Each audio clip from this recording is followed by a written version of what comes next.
Friday தி 13th சொன்னாலே உங்களுக்கு anxiety வருதுன்னா இந்த வீடியோவை ஸ்கிப் பண்ணிருங்க.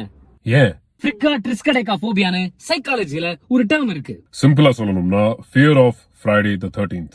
ஆனா ஃப்ரைடேவும் 13th ஒண்ணு சேர்ந்தாங்கன்னா சும்மா இருக்கிறது இல்ல, ஏதாவது சம்பவத்தை செஞ்சு விட்டுறாங்க. Buckingham palace bombing, Andes flight crash, Paris terror attacks, Costa Concordia sinking, டூபாக்க மர்டர் பண்ணுது, அப்புறம் 1989 US ஸ்டாக் மார்க்கெட் கிராஷ். அது மட்டும் இல்ல ஃப்ரைடே தி 13th பின்லாந்துல நேஷனல் ஆக்சிடென்ட் அவேர்னஸ் டேயா கடைபிடிப்பாங்க. இதே ஃப்ரைடே தி 13th அன்னைக்கு இன்னொரு சம்பவம் காத்திருக்கு 2029ல. ஆஸ்ட்ராய்டு அப்பாஃபஸ், இதனுடைய டயமீட்டர் 340 மீட்டர்ஸ், இதனுடைய impact energy 1.2 gigatons of TNT. ஒரு கம்பேரிசனுக்கு ஹிரோஷிமால போட்ட அணுகுண்ட 88,000 கூட மல்டிப்ளை பண்ணிக்கோங்க. பேரழிவை ஏற்படுத்தும் தன்மை கொண்ட இந்த அப்பாஃபஸ் ஆஸ்ட்ராய்டு எர்த்ல இருந்து 31,000 கிலோமீட்டர் தொலைவுல பாஸ் பண்ண போகுது. நோட் பண்ண வேண்டிய விஷயம், இது நம்ம ஆர்பிட்டிங் சேட்டலைட்ஸை விட க்ளோஸா பாஸ் பண்ண போகுது.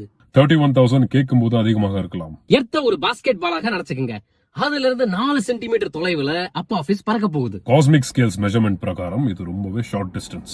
சயின்டிஸ்ட் எல்லாம் மாங்குன்னு கணக்கு போட்டு அடுத்த 100 வருஷத்துக்கு இந்த அப்பாஃபிஸ் நம்மள தாக்காதுன்னு உறுதியா சொல்றாங்க. ஆனா அவங்கனாலேயே உறுதியா சொல்ல முடியாத சில விஷயங்கள் இருக்கு. இங்கிலீஷ்ல எட்ஜ் கேசஸ்னு சொல்லுவாங்க.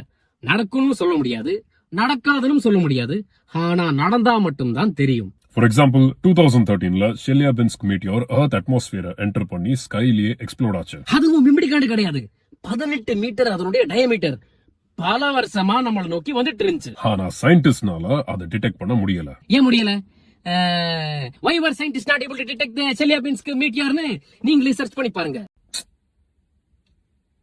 இப்ப அப்பாஃபஸ் எர்த் 100% இம்பாக்ட் பண்ணாதுன்றது சயின்டிபிக் சர்டன்டி. ஆனா அதே சயின்ஸ் தான் எட்ஜ் கேசஸும் அன்னோன் வேரியபிள்ஸ் பத்தியும் பேசுது. அப்பாஃபஸ் எர்த் இம்பாக்ட் பண்ணாதுன்றதும் உண்மை, ஆனா பண்ணாதுன்ற அசம்ஷனுக்கு மாறாக ஏதாவது நடக்கலாம் என்பதும் உண்மை. இதே மாதிரி ரெண்டு இல்ல பல உண்மைகள் ஒரு விஷயத்துக்கு அப்ளை ஆகும் பொழுது பிலாசபில அது எபிஸ்டமிக் ட்ரூத்ஸ்னு சொல்லுவாங்க.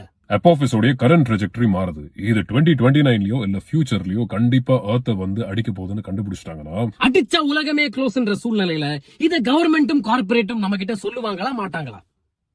Finish.